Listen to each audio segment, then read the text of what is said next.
This is a song about vegetables. They keep you regular. They're real good for you. Yeah, they sure are, Frank. But would you fork out a $5 for a broccoli? We're seeing some pretty extraordinary pricing on all fruit and vegetables. Fumata, for example, are going to be very short and quite expensive. These rocketing prices are driven by the combo of inflation, labour shortages and the floods. And it's not just wee old New Zealand. The UK's got empty shelves and supermarkets have started rationing. Their Environment Minister said people will need to adapt. A lot of people would be eating turnips right now rather than thinking necessarily about aspects of lettuce and tomatoes and similar. And it looks like we'll have to do the same. But if some items aren't on the shelf or if they're a bit expensive, start thinking about an alternative. And there's plenty of alternatives available if you set your mind to it. OK, so what are the options? Well, according to our research, it's cheap, it's cheerful, it's the parsnip. What the is a parsnip? Well, we've got head chef of Forest, Plebita Florence, to help answer that question. So, Plebita, what the heck is a parsnip?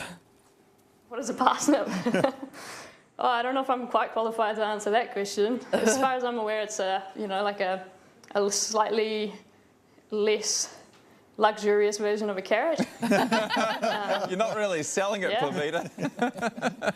I think a lot of people don't really love a parsnip, probably, if you ask them in the street.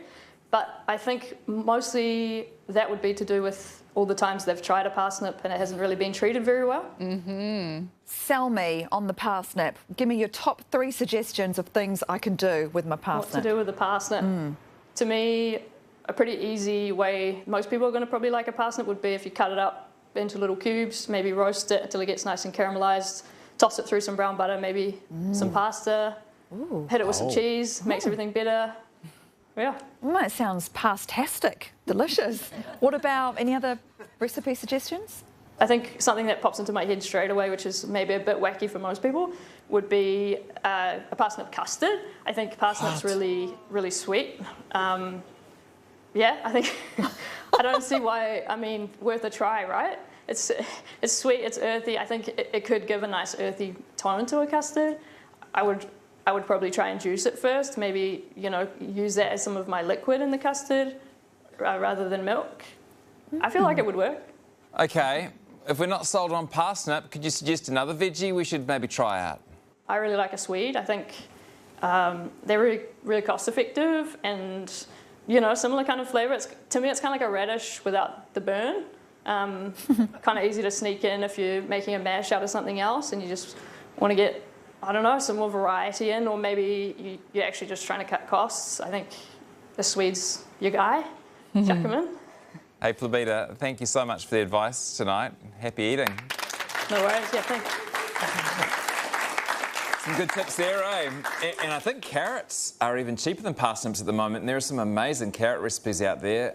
Google, like, roasted carrots with spices, bit of feta, so good. Just eat them raw, mate. That's the best way to eat a carrot. Yeah, sick of them just raw dog a carrot. No, please don't. Please don't do that. Please do not do that. Definitely don't. Google. Oh, dear. Well, let me move on and say that if you love vegetables, by the way, that restaurant Forest is a must visit. Plebita is an absolute magician.